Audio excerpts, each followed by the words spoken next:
Hello everyone, আসসালামু আলাইকুম। আশা করি আপনারা সবাই ভালো আছেন। আলহামদুলিল্লাহ, আল্লাহর রহমতে আমিও বেশ ভালো আছি। দেখতে পাচ্ছেন বাচ্চারা এখানে খেলাধুলা করতেছে, যদিও এরা বাচ্চা না, অনেকে বড় হয়ে গেছে এখানে।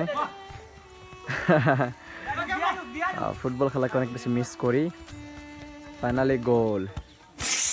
আজ থেকে প্রায় 5 থেকে 7 বছর আগে খেলছিলাম আমরা এই ক্যাম্পে টিলায়, এই উপরে খেলছিলাম। এখানে আমাদের খেলার মাঠ ছিল এই উপরে, আমরা সবাই সাথে এসে খেলতাম। তো অনেক দিন পর এখানে দেখতে পাচ্ছি তারা খেলতেছে আর কি। বাড়িতে আসলাম, এসে দেখতেছি তারা খেলতেছে।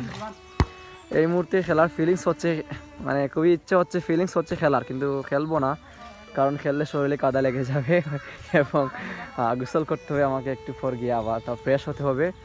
আর যদিও এখানে খেলা এখন এই মুহূর্তে খেলার সময় নেই, অল্প সময় বাকি আছে, একটু পর আজান হয়ে যাবে, দ্যাটস ওয়াই খেলা যাবে না। তবে তারা খেলতেছে, খুবই এনজয় করতেছে, আমার খুবই ভালো লাগছে। এখানে যারা দেখতে পাচ্ছেন সবাই, আমরা যখন খেলছিলাম তখন তারা ছোটো ছিল, ওদেরকে আমরা খেলায় তুলতাম না, মানে খেলায় নিতামই না। আজকে তারা খেলতেছে, আমি দেখতেছি সময়ের কি পরিবর্তন। মানে এরা যারা যারা এখন খেলতেছে তারা এক সময় মানে খেলা দেখতো, আমাদের খেলা দেখতো, আমরা খেলতাম, আর এখন তারা খেলতেছে, আমি দেখতেছি।